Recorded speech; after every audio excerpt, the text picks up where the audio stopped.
Somewhere along the way, we started believing a good motorcycle had to be expensive, big engine, big badge, big payment. But step outside the US for a second, and the whole story flips. Millions of riders are running bikes that cost less than $3,000, and they're not babying them. They're hauling weight, riding bad roads, putting on miles every single day, and those machines just keep going. No fancy electronics, no dealership babysitting, just simple engines that do the job. So did the rest of the world figure something out? Or did we lose the plot? Watch this all the way through, because the answer hits closer to home than you think. The bike. You think matters most. You've probably stood in a showroom, looking at a row of bikes that all promise something. Power, prestige, that feeling when you roll on the throttle and the world drops behind you. And somewhere along the way, the idea settled in that the bikes that matter most are the ones that cost the most, the ones with the biggest names stamped across the tank. That's what the industry has been selling for years, and it's easy to believe it because it feels right. A machine that expensive should be important. But importance and visibility aren't the same thing. The bikes you see the most, the ones that dominate ads and dealership floors, aren't always the ones carrying the real weight of the motorcycle world. They're built to be noticed, to be admired, to be talked about. And there's nothing wrong with that. Pride has always been part of riding. But there's another layer to this that rarely gets mentioned, something quieter, something less polished. You can spend $12,000 on a motorcycle and still never touch what the rest of the world depends on. You can own a machine that turns heads and still miss the one that actually keeps things moving. That's where the disconnect starts. Not because anyone lied directly, but because nobody bothered to show the full picture. Because once you step outside that bubble, the whole picture shifts. When motorcycles meant something different. There was a time when motorcycles weren't complicated. You didn't need a screen, a menu, or a software update to understand what was going on. You had an engine, a frame, and a set of tools you trusted. If something went wrong, you didn't schedule an appointment. You rolled the bike into the garage, pulled it apart, and figured it out. That wasn't just maintenance. That was part of the relationship. You remember how those machines felt. Not perfect, but honest. You could hear what the engine was doing. You could feel it through the bars, through the seat, through your hands. And when something changed, you noticed it right away. That kind of connection didn't come from price tags or brand prestige. It came from simplicity, from knowing exactly what you were riding. Somewhere along the way, that shifted. Bikes got heavier, more complex, more refined, in ways that looked good on paper but didn't always translate to real-world use. The industry moved toward comfort, features, and image, and for a lot of riders, that became the new standard. But that older way of building motorcycles never really disappeared. It just stopped being the focus in certain places. But that version of motorcycles isn't what most of the world runs on anymore. If this is already changing how you see motorcycles, hit like so more riders see it, subscribe for real breakdowns like this, and share your take below, because the conversation around what matters in this industry is only just getting started. What motorcycles actually do today. Step outside the version of riding you're used to, and the role of a motorcycle changes fast. It's not a weekend machine. It's not something you take out when the weather's right. It becomes the way people get to work, the way they move goods, the way they support families. It's transportation in its most direct form, built to handle daily pressure, not occasional use. Last year, around 54 million motorcycles were sold worldwide. Not in one region, across the entire planet. And the average price wasn't anywhere near what you see in most American showrooms. It sat closer to $2,600. That number alone tells you everything about how these machines are designed and what they're expected to do. That difference isn't just about money, it's about purpose. When a motorcycle is the only reliable way to get across a rough road, or the only tool someone has to earn a living, it has to be built differently. It has to last. It has to be repairable. It has to work every single day without excuses. That's the standard in most of the world, and it shapes everything from design to materials to price. And sitting right in the middle of that reality is a bike most riders here overlook. Everything here comes down to what works when it has to. If that matters to you, check the description. The gear and accessories, they are built around that same principle. The machine nobody talks about. There's a motorcycle that doesn't get much attention in the conversations most riders have. It's not the fastest. It doesn't carry the kind of brand weight that fills up parking lots at rallies. And it doesn't rely on a long list of features to make its case. But it does something that a lot of modern machines struggle with. It works consistently in places where failure isn't an option. The Royal Enfield Himalayan 450 was built with a different kind of priority. Not how it looks under showroom lights, but how it performs when the road disappears. When the surface turns to gravel, to mud, to something that barely counts as a path, the expectations change. This isn't about impressing anyone. It's about getting through. Everything about it points back to that purpose. The way it carries weight, the way it handles uneven terrain, the way it stays simple enough to fix without specialized tools. It's not trying to compete with the biggest names on paper. It's solving a different problem entirely, one that doesn't show up in glossy brochures. The reason it exists the way it does goes back to a shift the industry never admitted. When cheap wasn't enough. There was a time when it looked like price alone would take over the motorcycle world. Early 2000s, containers full of low-cost machines started landing across Africa and parts of Latin America. The pitch was simple: lower price, faster access, more bikes on the road. For a moment it worked. You could get a running motorcycle for a fraction of what established brands were asking, and that kind of difference changes decisions quickly. At first, the numbers looked unstoppable. Ports were moving thousands of units at a time, and entire regions began to fill with these machines. But the problem didn't show up on the first ride. It showed up months later. Frames started to fatigue. Engines that felt fine early on began to lose compression. Parts that should have lasted years didn't make it through a full season of real use. That's where everything shifted. When a motorcycle is tied directly to someone's income, failure isn't just inconvenient, it's expensive. It means lost work, lost time, and sometimes lost opportunity. Riders started to notice that the initial savings didn't hold up over time. What looked cheap at purchase became costly in maintenance, downtime, and replacement. Reputation changed fast. It wasn't about where the bikes came from anymore. It was about whether they could be trusted. And once that trust was broken, it didn't matter how low the price went. Riders moved on, not because something flashier showed up, but because something more dependable did. So if cheap didn't win, what about the bikes everyone respects? When beautiful didn't matter? There's no denying what Italian motorcycles represent. Machines from brands like Ducati have always carried a kind of presence that goes beyond numbers. They're precise, aggressive, and built with a level of attention that turns heads before the engine even starts. For riders who value performance and design, they've set a standard for decades. But outside of that space, their impact looks very different.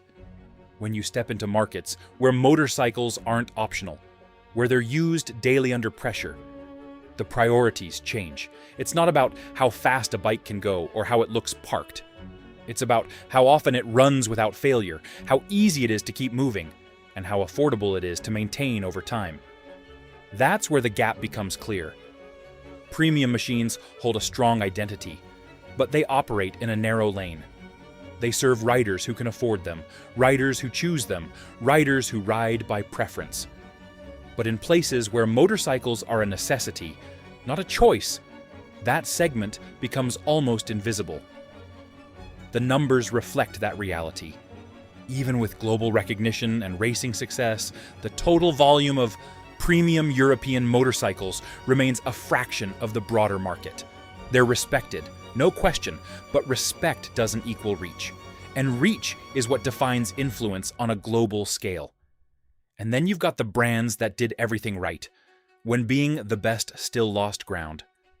If there's one group that earned its reputation the hard way, it's the Japanese manufacturers. Companies like Honda built their name on consistency, reliability, and engineering discipline that carried through decades. You could buy one of their bikes and expect it to start, run, and keep going with minimal drama. That kind of trust isn't given, it's built over time. For a long stretch, that approach worked everywhere. These bikes showed up in cities, on highways, and in places where roads barely existed. They became known for lasting longer than expected and requiring less than most. In many ways, they defined what a dependable motorcycle looked like. But even that level of quality ran into a hard limit. In markets where income is tight and every purchase is calculated, price becomes more than a factor. It becomes the deciding line. A difference of a few $100s might not matter in one place, but somewhere else it can represent months of income. That's where the shift began. Riders who respected those machines still had to make practical decisions. When another option came along that cost significantly less and still held up under real conditions, the balance changed. It wasn't about rejecting quality, it was about choosing what made sense in the moment. That gap is exactly where someone else stepped in. When scale became the advantage, while others focused on performance, branding, or refinement, one country leaned into something different. Instead of chasing the highest-end segment or trying to out-engineer established names, they focused on volume, not just building motorcycles, but building them at a scale that reshaped the entire market. Production numbers started to climb, not slowly, but in a way that redefined expectations. Year after year, output increased until it surpassed every other country in the world.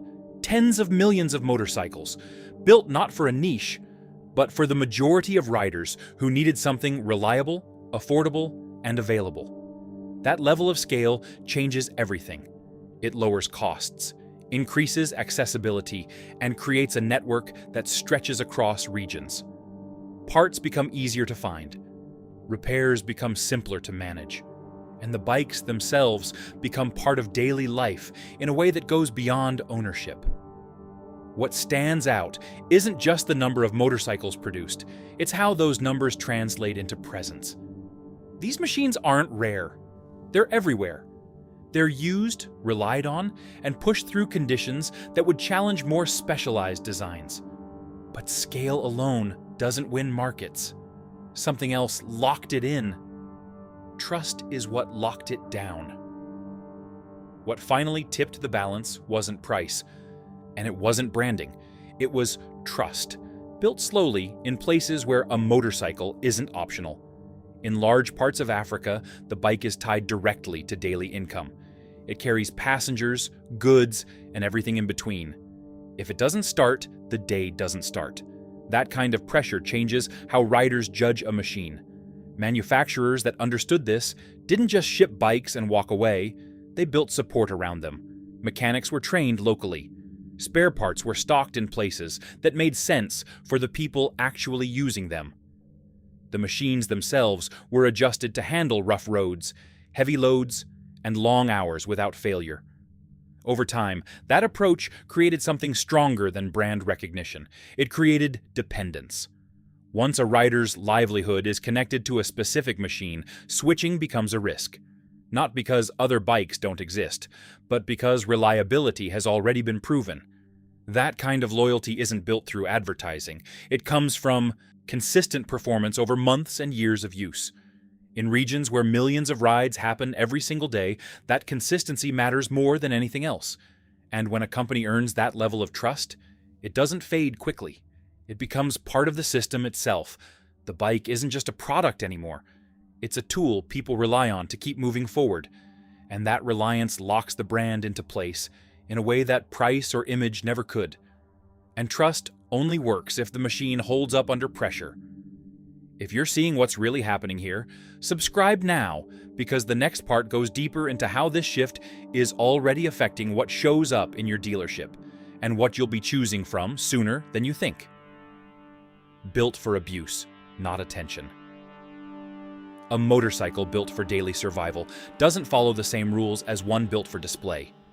It has to handle dust that clogs filters, roads that barely exist, and loads that push beyond what most riders would consider normal.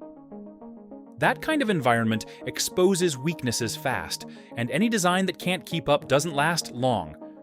Instead of focusing on features that look good in a showroom, these machines are shaped around durability.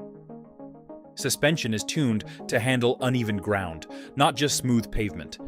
Air filtration is designed for heavy dust, not occasional exposure. Cooling systems are built to manage long hours of operation without overheating. Every part serves a purpose tied directly to real conditions. There's a difference between engineering for performance and engineering for endurance. One aims to impress, the other aims to survive. When a bike is expected to run every day, often under load, often without perfect maintenance, the priorities shift. Simplicity becomes an advantage. Fewer complicated systems mean fewer points of failure, and that matters when repairs need to be quick and affordable. This approach doesn't always stand out at first glance. It doesn't chase attention, but over time, it proves itself where it counts. Riders begin to trust what holds up, not what looks impressive, and that trust feeds back into the system, reinforcing the designs that work and pushing aside the ones that don't. But here's the part most riders never realized. The bikes you recognize weren't built where you think. While attention stayed focused on familiar names, something else was happening behind the scenes. Manufacturing began to shift quietly, with established brands turning to partners capable of producing at scale without sacrificing consistency. The badge on the tank didn't always tell the full story anymore. Take smaller displacement machines from brands that riders already know. Models from KTM and entry-level offerings tied to BMW have been produced in facilities far from where many assume. These partnerships aren't accidents. They're deliberate moves to balance cost, efficiency, and global demand. The end result is a motorcycle that carries a recognized name but comes from a different production ecosystem. This kind of arrangement doesn't change how the bike looks or how it feels to the average rider. What it changes is how the industry operates. Manufacturing expertise becomes just as important as design.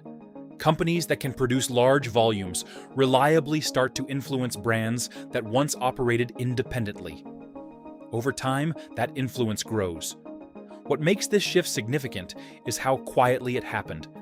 There was no major announcement, no sudden change in direction that everyone noticed. It unfolded gradually as more models were built through these partnerships. By the time it became visible, it was already part of the structure. And now those same companies aren't staying behind the scenes anymore. Now they're standing in front of you. After years of building for others, some of these manufacturers began stepping forward under their own names. Instead of remaining part of the background, they started establishing a direct presence in markets that once seemed out of reach. The change wasn't loud, but it was steady. Royal Enfield is a clear example of that shift. Dealerships began appearing across the United States, not all at once, but consistently enough to build recognition. The approach wasn't built around aggressive marketing. It relied on offering something that stood apart in a different way. Simplicity, accessibility, and a level of confidence backed by straightforward warranties. What stands out is how these bikes present themselves. They don't try to compete by adding layers of complexity. They lean into a more direct experience, one that feels familiar to riders who remember when motorcycles were easier to understand and maintain. That familiarity creates a different kind of appeal, one rooted in practicality rather than image. As more riders encounter these machines in person, the perception begins to shift. What once seemed distant or unfamiliar starts to feel relevant. The presence grows not through hype, but through exposure and experience. Over time, that kind of growth changes how the market responds. So the real question isn't where these bikes come from. Why this didn't show up sooner? For something this big, it's fair to ask why it stayed under the radar for so long. The answer isn't hidden or complicated.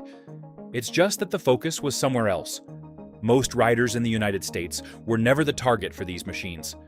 The industry here has always leaned toward performance, comfort, and image, and the bikes built for that purpose filled the spotlight.